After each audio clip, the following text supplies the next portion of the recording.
महाराष्ट्रामध्ये विधानसभा चुरशीची होते, रंगतदार होते आणि बंडखोरी सुद्धा होते. आता आपण सध्या मुंबईच्या मागाठाणे भागामध्ये आणि मुंबईच्या मागाठाणे भागामध्ये भाजपासारख्या पक्षामध्ये सुद्धा बंडखोरीचं चित्र है. माझ्यासोबत प्रमोद पांडे जी, अपन त्यांना थेट विचारूया.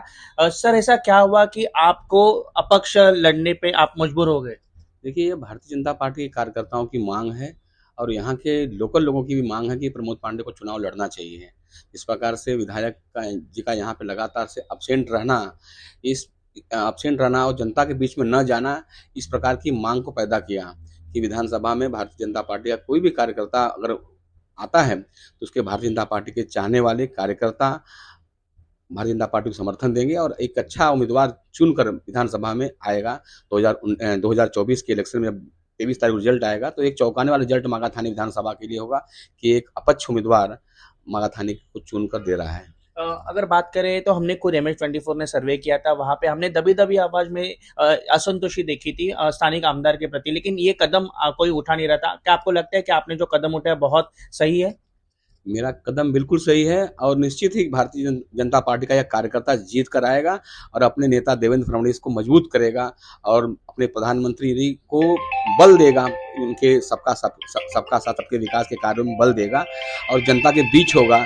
गोर गरीबों का आमदार बोलने से नहीं होता है, गोर गरीब का आमदार ही गोर गरीब का होता है। मैं गोर गरीब हूँ और गोर गरीब के लिए समर्पित हूँ। 24 आवर्स मुझे कभी भी फ़ोन करिए, मैं आपकी सेवा के लिए समर्पित रहता हूँ जनता के लिए। इसीलिए मेरे साथ में बहुत बड़ी मात्रा में उत्तर भारतीय के साथ-साथ में बहुत से लोग जो भारतीय जनता पार्टी के कार्यकर्ता हैं।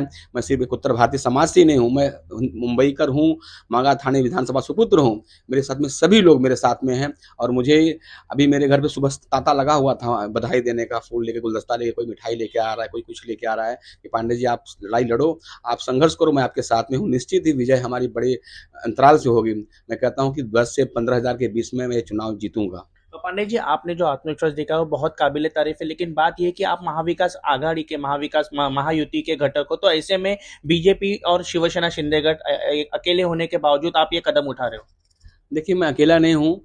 यह चुनाव 25 वर्ष का मेरा परिश्रम है कि मेरे साथ में बहुत से लोग हैं और इसीलिए मैंने कदम उठाया है। ऐसा नहीं कि जहाँ पर महायुति है वहाँ पर क्या बोलते हैं निश्चित ही कि किसी उम्मीदवार को आप टिकट दोगे तो वो जीत जाएगा, ऐसा तो होता नहीं है।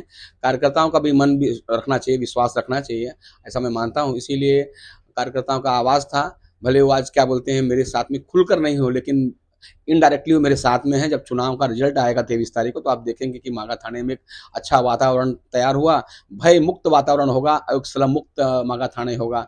ये 25 वर्ष से नरसिंहपाड़ा जिस परिसर में मैं रहता हूँ, स्लम की दुहाई देते देते कि डेवलपमेंट होना चाहिए, आज तक कुछ हुआ नहीं, किसी विधायक ने सुना नहीं ऐसी मेरी बात कि यहाँ पे डेवलपमेंट होना चाहिए। बहुत से लड़कों का यहाँ पर है जिनकी शादी नहीं होती है, हमारे मराठी भाई लोगों को, उनको लड़कियाँ भी नहीं मिल पाती हैं। उत्तर भारतीय उनको शादी नहीं हो पाती है क्योंकि हम लोग स्लम में रहते हैं तो कोई अपनी लड़की देना नहीं चाहता है। ऐसी बहुत सी समस्याएं इस विधानसभा में है। मैं मानता हूँ कि जो विधायक जी, इस प्रेजेंट विधायक जी थे हमारे सुरवे साहब जी, उनको ये सब बातें करना चाहिए था, लेकिन जनता के बीच में गए नहीं हो तो उसे मालूम भी नहीं पड़ा कि समस्या क्या है और समस्या न जानने से बहुत बड़ा एंटी इनकम्बेंसी भी इस विधानसभा में है।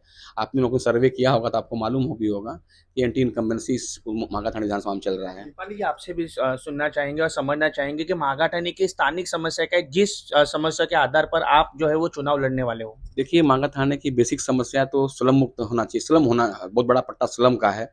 स्लम के लिए एसआरए का जो स्कीम है उसको गति नहीं दी गई और गति नहीं दी गई। यहाँ के विधायकों ने, यहाँ के विधायक ने बाकायदा उसको समस्या का समाधान आगे तक नहीं बढ़ाया, जबकि हमारी केंद्र में सरकार थी, राज्य में हमारी सरकार थी। उसके बावजूद भी स्लम को जो आगे ले जाना चाहिए था वो स्लम जा नहीं सका और आज भी जो 25 से 30 वर्ष पहले की समस्या बनी हुई है, ऊपर समस्या बनी हुई है। किसी को कुछ देने से, लालच देने से वोट कन्वर्ट नहीं होता है और वो चुनाव जीतता नहीं है, ऐसा मैं मानता हूँ। मैं तो घर घर में जाता हूँ, जब मुझे कब घर वाले बुला के बिठाते हैं, खाना भी उनके घर पे खाता हूँ, चाय भी पीता हूँ, तो मालूम पड़ता है कि समस्या अनेक हैं और मुझे छोटी सी समस्या सिर्फ गटर सफा करवा देने से और कुछ दे देने से समस्या का समाधान नहीं होता है। जनता की जो मूलभूत समस्या है उसको पूरी होनी चाहिए। रोटी कपड़ा मकान है तो रोटी तो दे सकते नहीं है, लेकिन मकान तो दे सकते हैं, उनके घर की जगह पे एक घर दे सकते हैं और एक अच्छा वातावरण देने के लिए हम सब जिम्मेदार हैं। देना चाहिए था, हमने दे नहीं पाया और मेरा प्रमुख एजेंडा स्लम मुक्त मागाथाना होना चाहिए और भयमुक्त मागाथाना होना चाहिए, विकसित मागाथाना होना चाहिए, यही मेरा एजेंडा है रहेगा। पांडे जी, एक आखिरी सवाल आपसे पूछना चाहूंगा कि आपने जिस तरह से नाराजी जाहिर की है, कुछ वरिष्ठों से आपसी बातचीत हुई है? नहीं, किसी वरिष्ठ से मेरी बातचीत नहीं हुई है। मैं भारतीय जनता पार्टी का कार्यकर्ता था, हूँ और रहूँगा, ऐसा मैं मानता हूँ। लेकिन किसी वरिष्ठ से मेरी बातचीत नहीं हुई है। मुझे लगा कि मेरे कार्यकर्ता ही मेरे नेता हैं और मेरे कार्यकर्ता ही मेरी आत्मा है।